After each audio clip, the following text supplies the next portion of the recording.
whipped cream down one leg, whipped cream down the other leg, Okay. whipped cream in the center, cherry. Yeah. Nobody ever compared me to nobody. You know, I was a mess, bro. I was hard. You ain't seen. I don't know if you ever caught me in my I was hardcore, bro. The whole Aunt Esther thing. Right. That's lightweight. Yeah, that's lightweight jamming, bro. So is this like there's like a Doodoo Brown off stage and a Doodoo Brown on stage, story wise? Because you said it was lightweight, Don Esther. Yeah, I used to take it there on stage. Oh, okay. I used to take it all the way there on stage. Please, if you remember a story or a moment, we're down to hear it. Miami, Florida, Studio 183. Okay. I used to have Prince, Do Me Baby, queued up to the part where it go, boom, boom, boom. I used to have the song queued up to that point. Okay. I would call a young woman on stage. I would have some whipped cream and some cherries. Okay. I would get between her legs. Okay. I would cue the DJ. I would remove her panties to that breakdown. Boom, boom, boom. You know what I'm saying? Mm-hmm. I would whip cream down one leg, whipped cream down the other leg, Okay. whipped cream in the center, cherry in the center.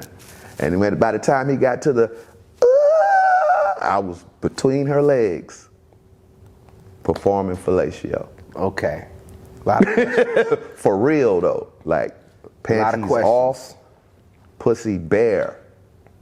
I was a mess, man. So,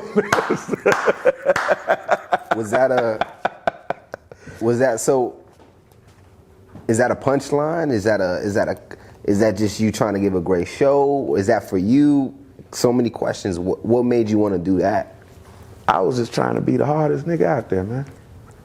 I was trying to be Doodoo Brown, bro. When I saw it, I can't explain it, man, but I knew I was gonna be the hardest motherfucker out there, bro. And that was just a one-time incident, or it became? No, that was part of my set for some time. I'll never forget Tiny, Debo, Tiny Lister, outside of the Comedy Act Theater. Mm-hmm. It was an afternoon, and he used to come to open comedy, Okay. open mic night. Zeus used to come to open mic night, and if you weren't funny, he'd throw you off stage. Yeah, he Debo motherfuckers off stage for real. Okay. And I was there for some reason. I was there one afternoon, and he happened to be there one afternoon. This was before that. I don't know why he was there. I can't remember why I was there. Mm-hmm. But I saw him right on outside, right on the steps, and he stopped me. He said, "Hey, Doodoo Brown." He said, "Let me tell you something." He said, "You know that thing you do with the girl on stage with the whipped cream and the cherry?" He said, "Man, that'll make you rich." Zeus told me that. He said, "HBO will give you $1 million for that." I swear. He stopped me and told me that. He was like, "You headed in the right direction." You finna blow up. Okay. Shout out to Tiny Zeus Lister, man. Another question around that being part of your act, how did that affect your actual dating life? Were you dating a woman at the time? Did you have a relationship? Man, I got 13 children and 6 baby mamas. You know what I'm saying? I done fucked more pussy by mistake than niggas done did on purpose. You know what I'm saying? Yeah. So when you did this, I'm a certified Dixman. When you did that as an act, it was just like What? the women just accepted it. They just knew that was you. Those that knew me knew that was me. If they didn't know me and they wanted to find out, then afterwards they would know that was just me. You know what I'm saying? Yeah. Okay. Yeah. And then how did the women act after you did that that performance on them? Was there follow-ups? Did they come? Oh no! I never fucked any broad that I did that with on stage. Never afterwards took them to the hotel and smashed. No, never. Nope. Okay. Because the reason why I'm just saying, like, they were probably not. I didn't do it, bruh, to try to get no pussy. That was a thing I saw in my head. I was like, man, that would tear a room down. If I would do that, especially with the song, with, you know, and coincided the screams with the licking of the whipped cream and then finished on the high-pitched scream in the vagina and then came out with the cherry, it would tear a room down. That was my only thought. Right. Not trying to get no pussy. Trying to entertain. Right. And be the hardest motherfucker going, man. The crowd, when they saw that go down, what was their immediate reaction? It tore a room down, bruh. It tore a room down, bruh. Yeah. Okay, and fast forward, you still do that? No, hell no. Hell no.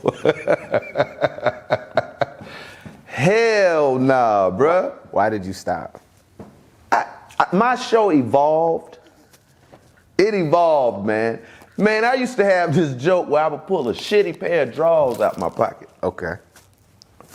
You know, I had this whole joke about finding another man's shitty drawers behind my girlfriend's bed.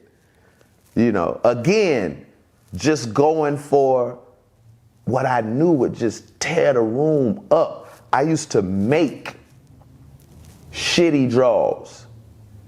I would buy some tighty whities and some brown kiwi shoe polish. Okay. I would take the kiwi shoe polish and smear it in the ass of the tighty whities. Leave it kind of chunky. So it looked, once it dried, you could not tell that wasn't a real shit streak. Right. And I would pull them out on stage. I would tell this story about finding another nigga's drawers behind my girl's bed, and I would pull them out of my back pocket and show that they were shitty, man. So you got definitely thunder, bruh, thunder. I feel like, and I evolved from that. Right. I just don't do it no more. Man, these jokes, these two particular bits I'm talking about, standing ovation bits. Right. But I don't do them no more. Just like I don't do the Barney song no more because I don't smoke weed no more. My show has just evolved. I'm one of those comics that allowed my show to evolve. Right. Some comics are still doing the same shit they've been doing for 20 years. Yeah. Me, my show is night and day. Yeah. From how I used to get out. It's definitely got an X-rated style of comedy. Would you label it that way? My show, X-rated? Back in the day? Back in the, fuck yeah. Man, you performing fellatio, that's X-rated. Was anybody doing anything near that? Fuck no, So nobody. Okay. Nobody. Cats wasn't even wearing their street clothes, man. Yeah. You know what I mean? I honestly think I grandfathered that or godfathered that. Mm-hmm. Cats getting on stage in their street clothes. Because Cats was trying to get a deal, man. Cats was wearing sweaters, right, slacks. They was, ties or what have you, trying to be accepted or what have you. Mm-hmm. But that's all I had because I was homeless. You know what I'm saying? Was the Dickie suit and the Scully and the boots. Yeah. I drank 40s for real. I needed something to do with my hand. The microphone, I need something to do with this hand. So I went on stage with the 40 ounce, and that was my thing.